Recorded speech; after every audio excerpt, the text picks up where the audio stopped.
قبیلے سے تعلق رکھتے تھے، بکتے بکاتے مدینے میں آ کے بکے، پھر نگاہ مصطفیٰ میں بک گئے صلی اللہ علیہ وسلم۔ بڑے تگڑے قبیلے سے تعلق تھا۔ یا حضرت عمر نے فرمایا میں آپ کو گورنر کا، جی جیسے آپ کا حکم ہے، امیر کی بات ماننا، گورنر بن گئے۔ اور گورنر صاحب کرتے کیا ہے؟ گورنر صاحب کا حال یہ کہ گورنر صاحب نے وہی پھٹے پرانے سادے سے کپڑے پہنے اور ایک ہاتھ میں چھڑی پکڑی ہے، کبھی ادھر گھومتے ہیں کبھی ادھر، مدائن کی گلیوں میں گورنر صاحب گھوم رہے ہیں۔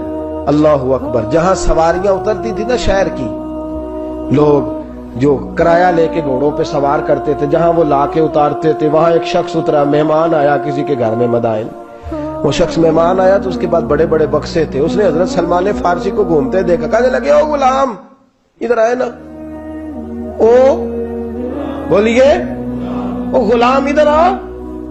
حضرت سلمان فارسی کہنے لگے جی جناب۔ کہنے لگے میرا سامان اٹھا اور فلاں گھر میں نے جانا چھوڑ کے آ۔ جرت تو کرے کوئی جرت تو کرے کونسلر صاحب کو بھی آواز دینے کی، طاقت تو کرے کوئی، ایک معمولی سپاہی کو بھی کہنے کی جو نہ سب انسپیکٹر ہے نہ وہ کسی عہدے پہ فائل ہے، صرف ایک سادہ قوم کا وہ پیر، اس کو کہہ کے تو ادھر آؤ غلام۔ بھائی گورنر کوئی کہہ دیا، گورنر صاحب نے سر کے اوپر بکسا اٹھایا ہے اور گلیوں میں گزر رہے، کہتے ہیں بھائی غلام کو رستہ دے دو، ذرا سامان وزنی ہے، ذرا غلام کو رستہ دے دو، سامان وزنی ہے، پیچھے ہٹ جاؤ، ذرا رستہ دے دو۔ شہر میں داخل ہوئے تو لوگ دوڑے آئے، کہا حضور ہمیں دے دیں۔ فرمایا نہیں، اس نے مجھے کہا ہے غلام اٹھا۔ وہ شخص شرمندہ ہو گیا، کہنے لگا حضور مجھے کب خبر تھی کہ آپ گورنر ہیں، غلطی ہو گئی، میں غلام کہہ بیٹھا۔ حضرت سلمان فارسی رو پڑے، فرمانے لگے تو میرا محسن ہے، تو نے تو مجھے میری اوقات یاد کرا دی ہے، میں غلام ہوں، میں کھجوریں بیچا کرتا تھا، میں مدینے میں نوکری کرتا تھا، تو نے اچھا کیا ہے۔ فرمایا نا تو میرا محسن ہے، تو نے مجھے یاد کرا دیا، میں کیا نا اب میں ہی لے کے چلوں گا۔ رستے میں جا رہے ایک شخص دوڑا آیا، کہنے لگا حضور وزنی بڑا ہے مجھے دے دیں، یہ بادشاہ ہے، فقیری ہو رہی ہے، حضور وزنی بڑا ہے مجھے دے دے، میں اٹھا لیتا ہوں۔ تو حضرت سلمان فارسی فرمانے لگے پہلے وعدہ کر قیامت کے دن میرے گناہوں کا بوجھ اٹھا لے گا، وعدہ کر، تو کہے گا اللہ کے حضور کے یا اللہ سلمان کے جو پاپ ہے ان کا بوجھ میں اٹھاتا ہوں۔ کہنے لگا حضور میں تو اپنا نہیں اٹھا سکتا۔ فرمایا پیچھے ہٹ جاؤ، اگر وہاں میرا کوئی بوجھ نہیں اٹھا سکتا تو یہاں بھی کوئی نہ اٹھائے۔ حضرت سلمان فارسی رضی اللہ تعالیٰ عنہ گورنر ہے صوبے کے۔ میرے دوست ہماری یہ جو جھوٹی انا ہے نا، لوگ میرا استقبال کرے، مجھے اٹھ کے ملے، مجھے پروٹوکول دے، میرا نام جپے، میں ہوتی رہے ہر جگہ، بس مجھے ہی لوگ جانے۔ اور میرے عزیز اس دھندے سے باہر آ، نفس پرستی کی اس جنگ سے نکل آ، اپنے مزاج کی اس قلت سے نکل آ، اپنے آپ کو جو بات نہیں بھی آتی ہوتی اس میں بھی ہم دخل دے کے اپنا کوئی نہ کوئی پیغام اور جملہ ضرور بیان کرنا چاہتے ہیں۔ بھئی ہمارا بھی نام لکھ لو، ہم بھی شامل ہیں، ہمیں بھی پتہ ہے اس گورکھ دھندے کا کچھ نہ کچھ، ہمیں بھی شامل کر لو۔ یہ نفس پرستی کی جنگ ہے، اس سے نکلو۔ اگر رب کریم نے بادشاہی دی ہے تو اس میں فقیری کرو، کبھی کبھی اپنے کپڑے خود استری کر لینے چاہیے، نہیں نہ بولے آپ لوگ، مشکل کام بتا دیا نا میں نے۔ کس کے کپڑے استری کرنے کو کہا ہے جی؟ اللہ خیر کرے، میں کیا رہے، میں تو ماڑے دی گل کر چھڑی، بولے نہیں نا آپ لوگ۔ کبھی کبھی اپنے کپڑے خود استری، کبھی کبھی اپنے جوتے خود پالش کر، کچھ نہیں فرق ہوتا، اس سے آپ کا نفس کچلا جائے گا۔ کبھی کبھی نا، کبھی کبھی باوجود موٹر سائیکل اور گاڑی کی موجودگی میں پیدل سفر کر لینا چاہیے، کچھ نہیں فرق ہوتا۔ کبھی کبھی کوئی آدھا کلو چینی پکڑ کے دکان سے خود اپنے، کوئی نہیں کہنے لگا کہ غریب ہو گئے ہیں، خود ہی انہیں آدھا کلو کھانڈل، کہنے دو کو کہتا ہے، کچھ نہ کچھ اپنے نفس پہ بوجھ ڈالیں۔ بھئی کبھی کبھی آپ بھی، کبھی جو آپ کا ملازم ہے نا گھر میں، اس کو بٹھا کے کہا کریں بیٹھ یار میرا دل کرتا ہے میں تمہیں چائے بنا کے دوں۔ کبھی کہا کریں گھر والوں کو بیٹھو آج میں تمہیں کھانا گرم کر کے دے دیتا ہوں، کچھ فرق نہیں آنے لگا، عزت شان میں کوئی کمی نہیں آنے لگی۔ کبھی کبھی یہ کام، وہ جو گھومنے والی کرسی رکھی ہوئی ہے نا جس پہ بیٹھ کے ہم حساب کرتے ہیں، کبھی کبھی اس پہ کسی غریب کو بھی بٹھا کے دیکھیں، کچھ نہیں فرق آنے لگا۔ یہ نفس پر کچھ کوڑے برسائے تاکہ یہ کچھ سمجھدار ہو جائے۔ یہ جو ہم نے بڑی لمبی چوڑی اپنے لیے جھوٹی انا کے دروازے کھول رکھے ہیں، یہ روز ہمیں دور کر رہے ہیں۔ جو نفس پرستی کی جنگ ہوتی ہے یہ بندے کو اللہ کے دروازے سے دور لے جاتی ہے، یہ نبی پاک کی محبت دل سے نکالتی ہے، یہ ذہن کے اندر اچھی سوچ نہیں آنے دیتی۔ ذہن میں جب بھی کوئی بات آتی ہے بری آتی ہے۔ تکبر اور غرور والے جو لوگ تھے نا ان کا کبھی کچھ نہیں ہو سکا۔ جس نے کہا ہے مجھے چودھری صاحب کو، وہ بیچارہ اسی چکر میں رہا ہے،